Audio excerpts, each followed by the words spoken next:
Everyone, welcome back to my new blog. আজকে আমি বানাবো ফ্রাইড রাইস। কিভাবে বানাবো সেটাই আজকের ব্লগে থাকবে, তাই ব্লগটা স্কিপ না করে পুরো প্রথম থেকে শেষ পর্যন্ত দেখতে থাকো। এখানে আমি সবজি কেটে ধুয়ে রেখেছি আর এখানে চালটাকে জলে ভিজিয়ে রেখেছি। 1 ঘন্টা মতো ভেজানোর পরে এই যে কড়াইতে সাদা তেল দিয়ে তার মধ্যে 1.5 চামচ মতো ঘি দিয়ে দিলাম আর তারপরে কাজু কিশমিশগুলোকে ছেড়ে দিলাম তেলের মধ্যে দিয়ে একটু ভেজে নিলাম।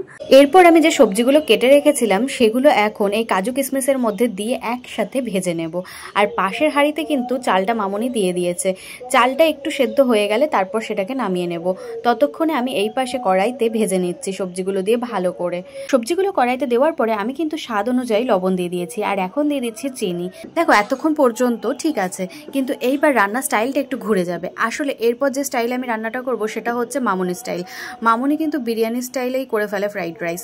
এই যে হাঁড়িতে ভাতটা হয়েছে, ভাতের যে মার সেটা ঝরিয়ে নেওয়ার পরে দেখো এই ভেজে রাখা সবজিগুলো আমি কিন্তু হাঁড়ির মধ্যে দিয়ে দেবো আর তারপরে নাড়াচাড়া করে নেবে মামনি। তারপর আবার আমি দেবো, দিয়ে আবার নাড়াচাড়া করে নেবে। এইভাবেই পুরোটা কিন্তু করা হবে আর তারপরে রেডি হয়ে যাবে ফ্রাইড রাইস। আজকে আমি প্রথম ফ্রাইড রাইস রান্না করছি, তাই একটু চিন্তায় ছিলাম কিরকম হবে রান্নাটা, কিন্তু মামনি পাশে দাঁড়িয়েছিল আর মামনি বললো যেটা হাঁড়ির মধ্যে দিয়ে এইভাবে কর, তাহলে দেখবে অনেক সুবিধা হবে।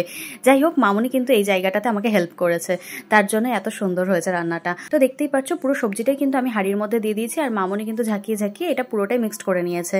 তো যাই হোক, ফ্রাইড রাইসটা এবার কিরকম দেখতে লাগছে চলো তাহলে তোমাদেরকে দেখিয়ে দিই। প্রথমে হাঁড়িতে দেখাবো, তারপর থালায় ঢেলে তোমাদেরকে দেখিয়ে দেবো কিরকম হয়েছে। আর এটা কিন্তু খুব সহজ একটা পদ্ধতি, যারা রান্না করতে পারো না ফ্রাইড রাইস তারা কিন্তু খুব সহজে এইভাবে বানিয়ে নিতে পারবে।